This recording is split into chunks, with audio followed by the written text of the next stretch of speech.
8. 28. 28.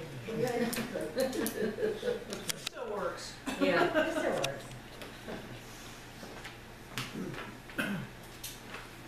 Okie dokie.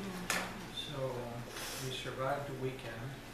You know, being here with Susan's Thank you. my Tuesdays and my Fridays are all messed up now. 'Cause I can't ever remember which one is which. So, It's okay. You just jump right on in there and teach it. Okay. Wherever you want to be. yeah, we'll do it. All right. But today is the 24th day of the counting of the Omer.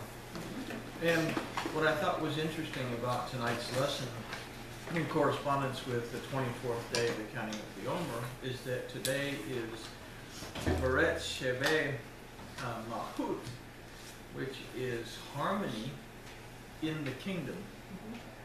And we think about harmony, that when we think about harmony, we think everything is where it should be, everything is exactly right. And that harmony within the kingdom, we think that everything within the kingdom should be exactly where it's at. But in tonight's lesson, we're going to learn that we're a long ways from harmony in the kingdom. So applying it to our lives is, do I have stuff that I need to examine to see if I'm still holding on things that go contrary to the word of Elohim, and if that is dragging me down. Let's talk to our Elohim and we'll move into our lesson. Master Yahweh Elohim, we thank you for this opportunity to study your word. We ask that you'll open our eyes, open our ears, and our hearts, so that we can see, hear, and understand what your word has to tell us. We ask that you'll open our eyes to your knowledge, that we'll be able to apply this in wisdom, and that through these things we'll come to an understanding that brings us closer to you. We ask this in the name of Yeshua, your restoration, your redemption, and your deliverance. Amen. I was recalling a movie that came out several years ago. I don't know if anybody's seen it. It's called The Book of Eli. And it's got Denzel Washington in it, and he's this is kind of like one of those post-apocalyptic worlds where there's pockets of humanity, and he has been spiritually called to a mission to deliver a book to an archive. And the book that he's to deliver is the last version of the King James Bible. And in the process of going through this, the bad guy in the story has come to a conclusion that the person that has this Bible, the person that has this King James Bible, is the person who will be able to hold the ultimate power over the people. Because in order to control the people, you have to be able to control them spiritually as well as physically. And I thought it was a very interesting analogy going through and preparing this particular lesson that we're going to look at two different verses out of Bereshis, that when Constantine came to power, he chose the weakest, most persecuted religion in the empire to turn it into a state religion, because he could basically do anything he wanted with it. He could change it and adapt it to fit his political agenda, and through that become more powerful than basically anybody in the known world at the time. So we keep these things in mind when we look at these verses, and we're going to kind of contrast Bereshis 10 verse 5 with Bereshis 11 verse 1. But before I do that, I want to read from the 3rd chapter of Ezekiel, and it's verses 17 through 20, that says this: Son of man, I have made you a watchman for the house of Israel. and hear the word of my mouth, and warn them from me. In my saying to the wicked, surely you shall die, and you shall not warn him. In other words, if I tell the wicked you're going to die, and you don't warn him, and you don't speak to warn the wicked from his wicked way to save his life, then he, the wicked, shall die in his iniquity, but I will require his blood at your hand. We understand this, that Elohim tells us to take a message forward, and we choose not to take the message forward, then the person that message was to have gone to will die of the iniquity of not knowing the instruction of Elohim, but his life essence, his blood, will be our responsibility. It will be held accountable for it. Then it says, and you, because you have warned the wicked, and he does not turn from his wickedness or from his way, he, the wicked, shall die in his iniquity, but you have delivered your soul. So in other words, if you go and you tell them about it, and they decide not to pay any attention to what you're telling them and keep on going with what they're doing, you've told them. So you're not responsible. And verse 20 says, and when the righteous turns from his righteousness and does injustice, and I lay a stumbling block before him, he shall die. Since you have not warned him, he shall die in his sin, and his righteousness which he has done shall not be remembered, but I will require his blood at your hand. But then it says, because you warned him, the righteous, so that the righteous should not sin, and he does not sin, surely he shall live because he is warned, and you have delivered your soul as well. So we understand from what we studied Friday that we are a warning sign, we're a pillar, that we take the word to people, but not to get dismayed when people don't listen. You've done what you're supposed to do, what Elohim has commanded you to do. It's like Elohim told Samuel. He said, Samuel, don't worry about it. Don't wig out and freak out. They're not rejecting you, they're rejecting me. So let's keep these verses in mind as we take a look at this lesson. It's contrasting Bereshit 10:5 and 11:1. So we often read about the many contradictions found in the Bible. Are they contradictions because we don't understand, or perhaps have a limited understanding?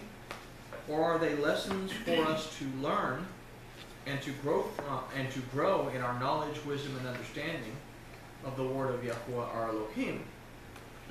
So to give us a small hint as to the answer, we're going to consider one of the contradictions that we find, and it's in Bereshit 10:5, and we're going to consider the generation of Japheth, and then in Bereshit 11:1, we're going to consider just real briefly the generation of Ham. In fact, we're not going to go into Ham as deeply as we're going to go into Japheth.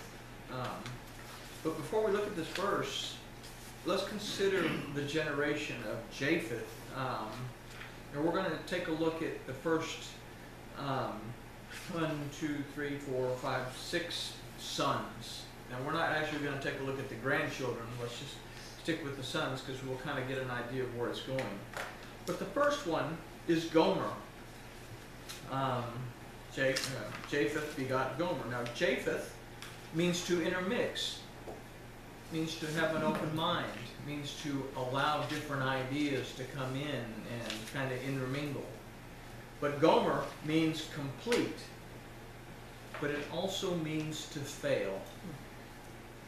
So there's kind of a paradox going on. It means that you can be complete, or it means that you can fail, depending on the choice that you make. Gomer, if we move forward in time to the book of Hosea, Gomer was his adulterous wife. And the story that we read about in Hosea, we see that Gomer is a representation of the children of Israel, that they go into adultery and out of adultery, into adultery, or idolatry, out of idolatry. And Hoshoah, which means deliverance, it means restoration, it means redemption, that they move towards redemption, then they move away from redemption, towards it and away. They acknowledge Elohim, then they go after other pagan deities, okay? So we get this idea with Gomer. Now Gomer's descendants would eventually settle in Britain as the Celts. Celtic worship greatly influenced early Christianity, okay? So there's an interesting thing about that particular child. Yeah. Magog means the land of Gog, and Gog means mountain, so the land of mountains. These are the people that settled in the land of Cappadocia, which is today modern-day Turkey. The Cappadocian fathers, if we'll read in early Christian history, we read about the church fathers. A lot of these church fathers were from Cappadocia. This is an area that Paul worked in quite a bit, and these Cappadocian fathers, Basil, Gregory of Nyssa, and Gregory of Nazianzus, these also influenced the early Christian church, that a lot of stuff that went on happened in this particular area. Some of the doctrines that came forth from these fathers and others that followed them are the Trinity, the divinity of Christ, and the doctrines of heaven and hell. Okay? Madai means middle land. From this son came the Medes and the Armenians. This is the area of Iran. From here came the Magi. You remember the Magi that came and visited the 2-year-old Yeshua and brought presents. They had a strong belief in Seh Elohim, but were greatly influenced by astrology and other forms of mysticism. From this area came the Babylonian Talmud. In fact, the Babylonian Talmud came along first, and then the Jerusalem Talmud, which really wasn't compiled in Jerusalem, came along later, and it was the later version that actually had more, I guess, authority than the later version.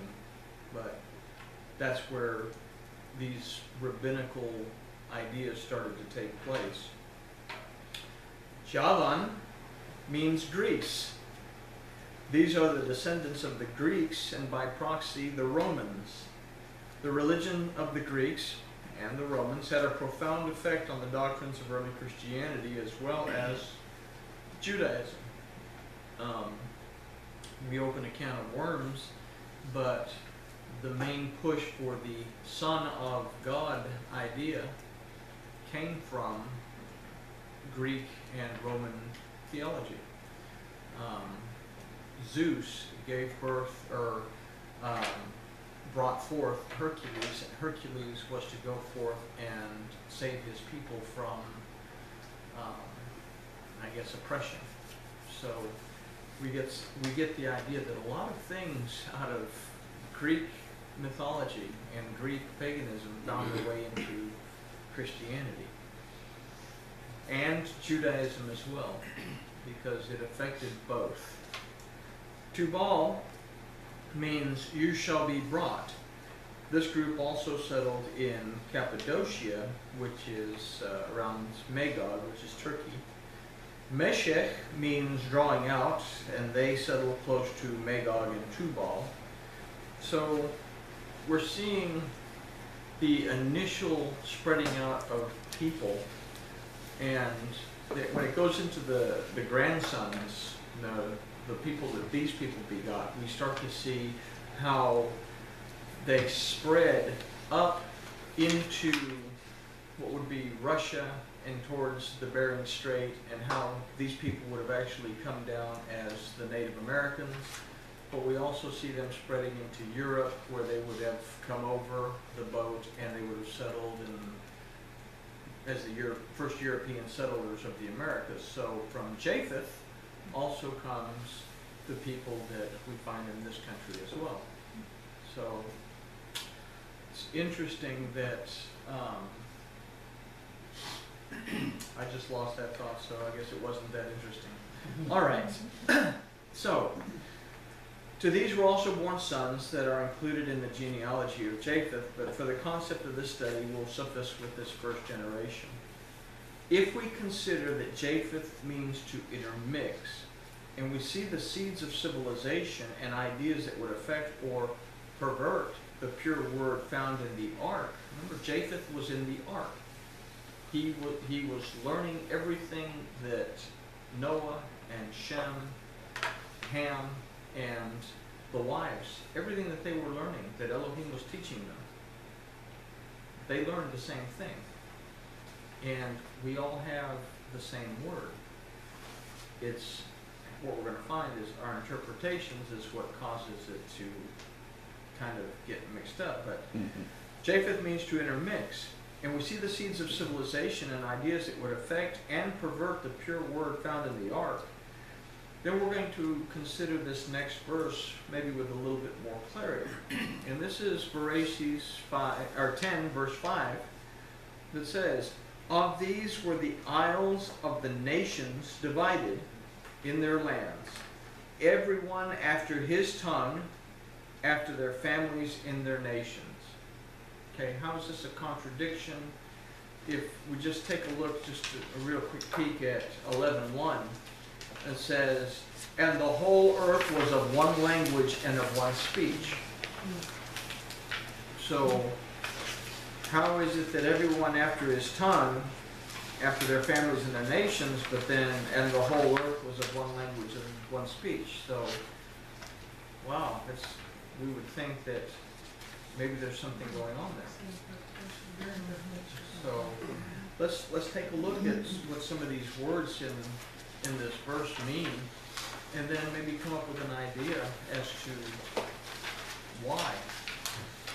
The word for isles is iyeh, and it does mean isles, but it comes from the root avah, that means to covet, to desire, to be greedy, to incline, to lust after, and to crave. Why did the bad guy in the movie The Book of Eli, and why did Constantine want the power that this book or that this particular religion had to offer? We see it in these traits, that he could have the ultimate power over people. So, the word for nations is goyim. It does mean nations. It also means Gentile, and it also means a non-Hebrew people. But it comes from a root that means in the midst. So we have isles of the Gentiles, or we have to covet, to desire, to be greedy, to incline, to lust after, and to crave, that is in the midst of something. Okay? So we're starting to get an idea of what's going on here. The word niferedu means divided, but it also means separated or to separate.